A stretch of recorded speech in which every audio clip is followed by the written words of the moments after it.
اللہ تعالیٰ نے اپنی لا ریب کتاب میں ارشاد فرمایا ہر ذی روح نے موت کا ذائقہ چکھنا ہے۔ جو دنیا میں آیا وہ ہمیشہ کے لیے نہیں آیا، وہ چند سالوں کے لیے، وہ چند مہینوں کے لیے، بالآخر موت ہے۔ بحیثیت مسلمان ہمیں تھوڑا سا دین کے ساتھ لگاؤ رکھنا چاہیے، تھوڑا سا دین کے ساتھ محبت کرنی چاہیے، اور ہمیں دین کے جو ضروری مسائل ہیں وہ ضرور سیکھنے چاہیے۔ نماز جنازہ یہ مسلمان کا اعزاز ہے، مسلمان کی یہ تکریم ہے۔ ہندوؤں کو جلایا جاتا ہے، ہندوؤں کو جلا دیا جاتا ہے، وہ جب مر جاتے ہیں تو ان کو جلا دیا جاتا ہے۔ اس کے برعکس اور بھی بہت ساری ایسی قومیں ہیں جو اپنے مردوں کے ساتھ پتہ نہیں کیا کیا سلوک روا رکھتے ہیں۔ کوئی تو کسی جنگل میں اسی طرح پھینک کے آتے ہیں، کوئی جلا رہے ہیں۔ لیکن مسلمان کا اعزاز دیکھیں، مسلمان کی تکریم دیکھیں، مسلمان کے لیے کتنا خوبصورت قاعدہ اور قانون ہے۔ کہا اس کو پہلے نہلاؤ پہلے، ڈالو بیری کے پتے بھی، اور پھر اس کو سونا لباس پہناؤ، چٹے رنگ کا لباس، خوبصورت لباس پہناؤ، خوشبو لگاؤ، اور اسے تیار کر کے اپنے مالک کے پاس بھیجو۔ اور کسی نے بڑا خوبصورت یہ جملہ لکھا ہے کہ کوئی تو خاص بات ہے نا، کوئی تو خاص بات ہے کہ نہلا کر بھیجا جا رہا ہے، نیا جوڑا پہنا کر روانہ کیا جا رہا ہے، کوئی خاص بات تو ہے نا۔ اللہ اکبر۔ اور جو خوش نصیب روحیں ہوتی ہیں وہ پھر رب سے ملاقات بھی کرتی ہیں، وہ اپنے اللہ سے ملاقات کرتی ہیں۔ اب انسان فوت ہو گیا، غسل کفن کے بعد اب جنازے کا جو معاملہ ہے، اب پہلی چیز تو یہ کہ جنازہ اٹھا کر قبرستان کی جانب لے جانا۔ نبی پاک صلی اللہ علیہ وسلم کا فرمان علی شان ہے، حضور فرماتے ہیں جس نے 40 قدم میت کو اٹھا کر جنازہ کے ساتھ چلا، اللہ اس کے 40 کبیرہ گناہ معاف فرما دے گا۔ دین کتنا خوبصورت ہے، دین کتنا پیارا ہے، کتنا ہی حسین دین ہے۔ 40 قدم، اور بزرگوں نے یہ بات بڑی محبت کے ساتھ اس کی تشریح میں لکھی کہ وہ 40 قدم کس طرح اٹھائے جائیں۔ دائیں جانب سے آئے سرانے والے کی طرف، میت کو اٹھائے 10 قدم چلے، اور پھر دائیں جانب ہی پائنتی کی طرف آ جائے، پھر 10 قدم چلے، اور اس کے بعد بائیں جانب آ جائے سرانے کی طرف، میت کو اٹھا کر 10 قدم چلے، اور پھر بائیں جانب ہی واپس آ جائے پائنتی کی طرف، اور میت کو اٹھا کر 10 قدم چلے۔ تو کہا اس طرح ہو جائیں گے 40 قدم، اور جو 40 قدم میت کو اٹھا کر چلے گا اللہ اس کے 40 کبیرہ گناہ معاف فرما دے گا۔ اتنا بڑا ثواب کا کام ہے میت کو اٹھا کر چلنا۔ کندھے بھی دیکھ کے لوگ دیتے ہیں، زیادہ تر امیروں کو ہی کندھے ملتے ہیں، غریبوں کے لیے تو جنازے پڑھنے والے تھوڑے سے مٹھی بھر لوگ نظر آتے ہیں۔ اور اللہ کی پناہ چاہتا ہوں یہ باتیں ہیں حقیقت پہ مبنی، میں اور آپ مشاہدہ بھی کر لیں، یہ سارے کہتے ہیں، باہر سارے کہتے ہیں۔ اگر یہاں دوران درس کوئی ایسی بات یا مثال آپ کے سامنے رکھی جائے، اس سے ناراض نہ ہوا کریں۔ اگر یہاں حقیقت بیان نہیں کی جائے گی تو مجھے بتاؤ دنیا کا کون سا کونا ہے جہاں پہ حقیقت بیان کی جائے۔ اللہ کے گھر میں اگر سچ نہیں بولا جائے گا، اللہ کے گھر میں اگر حقیقت بیان نہیں کی جائے گی تو کونا دنیا کا مجھے بتاؤ ذرا، مسجد سے بڑھ کر بھی کوئی جگہ ہے جہاں پہ اللہ کی پناہ؟ بلکہ میں تو کہتا ہوں گئے گزرے بھی لوگ ہوں نا، تنازع ہو جائے تو وہ کہتے چلیے پھر رب دے کار، تو کئی بندے کام جاتے ہیں۔ تو یہ حقیقت پہ مبنی ہے۔ اگر جنازہ پڑھنے کے لیے نکلو تو کوشش کرو اللہ کے لیے نکلے، وہ کسی کا بھی ہے، اپنے ہیں پرائے ہیں، وہ غریب ہے امیر ہے، اپنے اعمال ضائع نہ کریں۔ جب آپ گھر سے نکلے ہیں تو پھر رضائے اللہ ہی کریں، اللہ کی رضا کے لیے ہی گھر سے نکلیں۔ اللہ اکبر۔ اچھا جی، اب آ گیا میت کو لے کر جناز گاہ میں پہنچ گئے ہیں، اب نماز جنازہ پڑھنی ہے۔ لوگوں نے مختلف طریقے اپنائے، طریقہ تو وہی اپنانا چاہیے جو قرآن والا ہے یا نبی کے فرمان والا ہے۔ اس سے بڑھ کر ہمارے لیے کوئی اور، ہمارے لیے نجات کا راستہ ہی وہ ہے کہ جو راستہ رسول پاک صلی اللہ علیہ وآلہ وسلم کا راستہ ہے۔ مسلمانوں کا اس پر اجماع ہے کہ نماز جنازہ میں 4 تکبیریں۔ کتنی تکبیریں ہیں؟ کچھ لوگوں نے تکبیریں بھی بدل لی ہیں اپنی مرضی سے ہی۔ ہیں کتنی جی؟ 4 تکبیریں۔ امت کا اس پر اجماع ہے، اور اجماع امت حجت ہوتا ہے۔ نبی پاک صلی اللہ علیہ وسلم نے نماز جنازہ میں 4 تکبیریں پڑھی، اور ہر تکبیر ایک رکعت کے قائم مقام ہے، اور فرض نمازیں 4 رکعات سے زیادہ کوئی نہیں. اور نبی پاک علیہ الصلوۃ والسلام نے جو آخری نماز جنازہ پڑھی اس میں بھی 4 تکبیریں تھیں. اس میں بھی کتنی تکبیریں تھیں؟ 4 تکبیریں. جناب ابو بکر صدیق نے حضرت سیدہ خاتون جنت کی نماز جنازہ پڑھی تو 4 تکبیریں. جناب عمر بن خطاب نے حضرت ابو بکر صدیق رضی اللہ تعالیٰ عنہ کی نماز جنازہ پڑھی تو 4 تکبیریں. یعنی حضور سے بھی اور حضرات شیخین سے بھی ہمیں 4 تکبیریں ہی مل رہی ہیں. اللہ اکبر. اصل کیا ہے؟ ان جابر رضی اللہ تعالیٰ عنہ النبی صلی اللہ علیہ وسلم اسمہ النجاشی فکبر 4. سرکار دو عالم علیہ السلام نے جب نجاشی کی نماز جنازہ پڑھائی تو 4 تکبیریں پڑھی. کتنی تکبیریں پڑھی؟ 4 تکبیریں. اور نماز جنازہ میں پہلی تکبیر کے بعد ثنا، دوسری تکبیر کے بعد درود پاک اور تیسری تکبیر کے بعد دعا ہے. اور دعا بھی وہ ہو جو احادیث سے ثابت ہو. پہلے یہ بات ذرا سنیں. حضرت فصالہ بن عبید رضی اللہ تعالیٰ عنہ بیان کرتے ہیں اللہ کے نبی علیہ الصلوۃ والسلام بیٹھے ہوئے تھے کہ ایک بندہ آیا اور اس نے بیٹھ کر یہ دعا مانگی، اے اللہ میری مغفرت کر، مجھ پر رحم فرما. رسول خدا علیہ السلام نے فرمایا اے نمازی تم نے جلدی کی ہے، تم نے جلدی کی ہے. اللہ کرے تو انہوں سمجھ آ جائے. تم نے جلدی کی ہے. جب تم نماز پڑھ کر بیٹھ جاؤ تو اللہ کی شان کے لائق حمد کرو. اور پھر حضور نے فرمایا مجھ پر درود پڑھو. پھر مجھ پر اس نے درود نہیں پڑھا تھا، اس نے نماز پڑھ کے دعا مانگ لی. حضور نے فرمایا بڑی جلدی کر لی ہے. اور ایک روایت کے لفظ ہیں کہ جس دعا میں درود نہیں پڑھا جاتا وہ دعا زمین اور آسمان کے درمیان لٹکتی رہتی ہے، عرش تک نہیں پہنچتی. عرش الہی تک وہ دعا وہی پہنچتی ہے جس میں درود پڑھا جاتا ہے. درود پڑھا جاتا ہے. اللہ اکبر.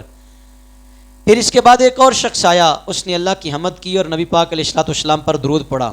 پاک علیہ السلام نے فرمایا نمازی اب تم دعا کرو، تمہاری دعا قبول کی جائے گی. یعنی جس نے درود نہیں پڑھا تھا حضور نے فرمایا تم نے بڑی جلدی کی ہے، پھر کرو، کوشش کرو دوبارہ. تو جس نے دعا میں اللہ کی حمد کے بعد درود پڑھا تو سرکار فرماتے ہیں کہ اب تیری دعا اللہ کی بارگاہ میں مقبول ہوگی. آئیں ذرا نماز جنازہ کا طریقہ کیا ہے. نماز جنازہ کے 2 رکن ہیں. کتنے رکن ہیں؟ انہیں 2 فرض بھی کہتے ہیں کہ نماز جنازہ کے 2 فرض ہیں. وہ کیا؟ ایک پہلا ہے اللہ اکبر 4 مرتبہ ادا کرنا، جس کو تکبیریں کہتے ہیں. نیت بھی چلیں یاد کریں. 4 تکبیر نماز جنازہ. سارے لوگ ذرا پڑھ لیں مہربانی. 4 تکبیر نماز جنازہ. فرض کفایہ، ثنا واسطے اللہ تعالیٰ کے، درود واسطے نبی پاک صلی اللہ علیہ وسلم کے، اور دعا واسطے حاضر اس میت کے. منہ طرف قبلہ شریف، پیچھے اس امام کے. اللہ اکبر. اللہ اکبر کہہ کے اب ہاتھوں کو زیر ناف باندھ لینا ہے. ہاتھوں کو زیر ناف باندھ لینا ہے. 2 فرض میں نے یا 2 رکن میں نے آپ کے سامنے عرض کر دیے کہ وہ کیا ہیں. ایک ہے 4 بار اللہ اکبر کہنا اور دوسرا ہے قیام یعنی کھڑا ہونا. اگر کوئی مریض ہے یا عذر شرعی اس کے پاس ہے کہ وہ کھڑے نہیں ہو سکتا تو اب آپ اس کا کھڑا نہ ہونا. اسلام ایک ایسا دین ہے لا یکلف اللہ نفسا الا وسعہا، بلکہ اسلام میں لا اکراہ فی الدین، سختی نہیں ہے. اسلام جبر والا دین نہیں ہے، اسلام آسانی والا دین ہے. اگر کھڑا نہیں ہو سکتا، ایک بندے کو بیماری ہے یا مسئلہ ہے ویسا تو وہ بیٹھ جائے، بیٹھ کے پڑھ لے، اس کی بھی نماز جنازہ ہو جائے گی. اس کی 3 سنت موقدہ ہیں اور ایک واجب ہے. واجب کیا ہے؟ سلام پھیرنا دونوں طرف. اور سنت موقدہ کیا ہیں؟ وہ 3 ہیں. پہلی تکبیر کے بعد ثنا پڑھنا. پہلی تکبیر کے بعد اللہ کرے سب کو یاد ہو جائے، یہ مشکل نہیں ہے، آئیں میرے ساتھ دہرا لیں. صرف 2 الفاظ کا اضافہ ہے، وگرنہ وہی ثنا ہے جو ہم نماز میں پڑھتے ہیں. سبحانک اللہم. آپ پڑھ لیں، انشاءاللہ اس پہ ثواب ہوگا، اور ذرا محبت کے ساتھ پڑھ لیں. اور ایک اس لفظ کی بھی تصحیح فرما لیں. ہم جلدی جلدی پڑھتے ہیں سبحانک اللہم و بحمدک، نماز میں بھی یا نماز جنازہ میں بھی، تو یہ طریقہ غلط ہے، تلفظ غلط ہے، اس سے ادائیگی نہیں ہوگی. لفظ اصل کیا ہے؟ سبحانک اللہم. پڑھیں ذرا سارے، اونچا پڑھ لو، اللہ تھوڑا بھلا کرے. پڑھیں جی. کیا لفظ ہے؟ وَبِحَمْدِكَ